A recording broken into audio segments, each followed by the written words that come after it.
combination of words I could put on the back of a postcard. Ciao da Nicoletta e oggi sono sempre nello studio del mio amico Antimo a leggerti una pillolina che, come sempre, ormai leggo in presa diretta senza ancora conoscerla, sicura che sarà incisiva.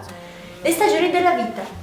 Un uomo aveva 4 figli, voleva che imparassero a non giudicare le cose troppo velocemente, così li mandò uno alla volta ad osservare un albero molto distante da casa. Il più grande andrò in inverno, il secondo in primavera, il terzo in estate e il più giovane in autunno. Quando tutti furono tornati, chiese loro cosa avevano visto.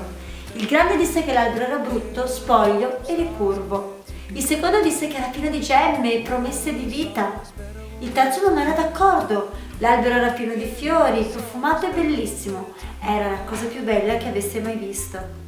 Il più piccolo aveva un'opinione ancora diversa. L'albero era carico di frutti e pieno di vita e realizzazione. L'uomo spiegò ai suoi figli che tutti avevano ragione. Infatti avevano osservato solo una stagione della vita dell'albero, quindi solo una piccola parte di un tutto più grande. Disse loro di non giudicare un albero o una persona solo in una stagione e che l'essenza di ciò che una persona è, la gioia, l'amore e la realizzazione che viene dalla vita, possono essere misurate solo alla fine, quando tutte le stagioni sono complete. Se ti arrendi quando è inverno, perderai la speranza che regala la primavera. La bellezza della tua estate è la realizzazione del tuo autunno. Non lasciare che il dolore di una stagione distrugga la gioia di ciò che verrà dopo. Non giudicare la tua vita in una stagione difficile.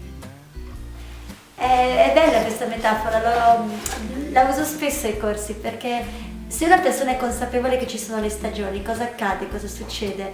Non è che d'inverno si dispera e piange perché non ci sono i fiori, perché non ci sono i frutti. Sa, è preparata che c'è un periodo di gelo e gode anche di quel gelo, preparandosi poi ad avere quel beneficio che ci sarà nel tepore della primavera. E durante l'autunno stocca il magazzino delle risorse per fare in modo che d'inverno ci sia la capacità di sostenere il freddo, il gelido e la mancanza magari di quelle risorse che altrimenti sarebbero necessarie. In che stagione sei in questo momento della tua vita? Perché come ogni anno le stagioni ruotano, la vita è una costante stagione che cambia. Qual è la stagione che stai vivendo?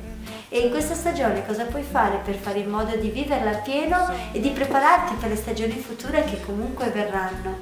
Combination of words I could say, but I will still tell you one thing, we're better together.